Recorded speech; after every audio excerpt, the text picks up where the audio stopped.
Hi. BJSM British journal of sports மெடிசினில் BP பற்றி படிச்சுட்டு இருக்கிறப்ப ரொம்ப இன்ட்ரெஸ்டிங்கான எக்ஸசைஸ்க்கும் பிபிக்கும் என்ன லிங்க் அப்படின்ட்டு ஒரு மாத்திரை சாப்பிட ஆரம்பிச்சோன்னா லைஃப் லாங்காக சாப்பிடணும் பிபிக்கு. ஆனால் அதே எக்ஸசைஸ் மூலமாக குறைக்க முடியும் அப்படின்ட்டு 3 டைப்ஸ் ஆஃப் எக்ஸசைஸ் சொல்கிறாங்க. ஒன்று வந்து ஏரோபிக் எக்ஸசைஸ், அதாவது running, cycling, jogging, fast walking, இதெல்லாம் வந்து ஏரோபிக்கில் வரும். செகண்ட் வந்து ஸ்ட்ரென்த் ட்ரைனிங் அப்படின்னு சொல்கிறாங்க. அது வெயிட்ஸை வச்சு நம்ம பண்ணுறது, டம்பல்ஸை வச்சு பண்ணுறது, பேராபெல் வச்சுருந்தது, கெட்டில் பெல், இதெல்லாம் வச்சு பண்ணக்கூடிய எக்ஸசைஸ். மூணாவது வந்து ஐசோமெட்ரிக் ட்ரைனிங் அப்படின்றாங்க. மெயினாக அதில் சொல்கிறது வந்து வால் சிட், அதை பண்ண சொல்கிறாங்க. ஸோ எவ்வளோ பண்ணலாம் டியூரேஷன் அப்படிங்கிறது அதில் மென்ஷன் பண்ணியிருக்கல, பட் நம்ம அதை இங்கே பார்க்கலாம் இந்த வீடியோவில்.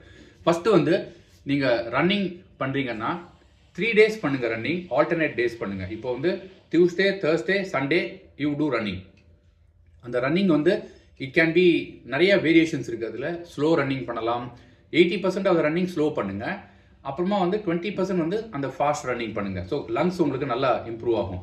ஆனால் இதில் 4 to 6% தான் 4 to 6 யூனிட்ஸ் தான் சிஸ்டாலிக், அதாவது மேலே இருக்கல 120, 140 ரீடிங். அந்த ரீடிங்கில் அவ்வளோதான் குறையுன்றாங்க. ஸோ ஹை இன்டென்சிட்டி நீங்கள் ஒர்க் அவுட் பண்ணிங்கன்னா ரொம்ப குறைவாக தான் உங்களோட பிபி குறையும். செகண்ட் இம்பேக்ட் ஜாஸ்தி இருக்கிறது வெயிட் ட்ரைனிங் சொல்கிறாங்க. வெயிட் ட்ரைனிங்கில் நீங்கள் டம்பல்ஸ் எடுத்துங்க, உங்கள் பாடி வெயிட்டுக்கு 0.7 இல்லாட்டி 1 கிராம் 1% எடுத்துங்க. ஸோ இது வந்து 20 ரிப்பீட்ஸ் பண்ணுங்கள். எப்படி பண்ணீங்கன்னா இந்த சைடில் வச்சுக்கிட்டு இது ஒரு 20 ரிப்பீட்ஸ் பண்ணுங்கள்.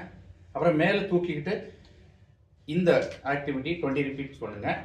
அப்புறமா சைடில் ஹோல்ட் பண்ணிவிட்டு காலை கொஞ்சம் வைடாக வச்சுட்டு இந்த மூமெண்ட் இது 20 ரிப்பீட்ஸ் பண்ணுங்கள்.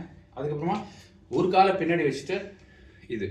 ஸோ இந்த காம்பினேஷன் 20 ரிப்பீட்ஸ் பண்ணுங்கள். 5 எக்ஸசைஸ். இது வந்து உங்களுக்கு 6 to 8 யூனிட்ஸ் வந்து பிபி அளவு, சிஸ்டாலிக் அளவு குறைக்கும் அப்படின்ட்டு. ஆனால் ரொம்ப ரொம்ப எஃபெக்டிவானது எதுன்னா இந்த வால் சிட்டிங் சொல்கிறாங்க.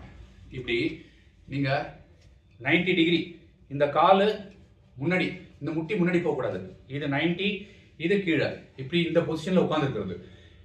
இது வந்து 2 minutes பண்ணணும் ஹோல்டு. 2 minutes பண்ணிட்டு எழுந்து நில்லுங்க, மறுபடியும் 2 minutes. இது வந்து 4 times பண்ணுங்க. அதாவது ஸ்நாக்ஸ் சாப்பிட்ற மாதிரி உங்களுக்கு பிட்வீன் த டே எக்ஸசைஸ் ஸ்நாக்ஸ்னு வச்சுக்கோங்க. இந்த வால் சிட்டை மட்டும் நீங்கள் 2 minutes 4 times பண்ணுங்க. 2 நிமிஷம் gap, 2 minutes hold, 2 minutes gap, அந்த மாதிரி 4 times பண்ணிங்கன்னா 8 to 12% உங்களோட சிஸ்டாலிக் யூனிட் வந்து பிபி குறையும் அப்படின்னு அந்த ஜேர்னலில் படித்தாங்க. ட்ரை தான் பண்ணி பாருங்களேன். Thank you so much. பாய்.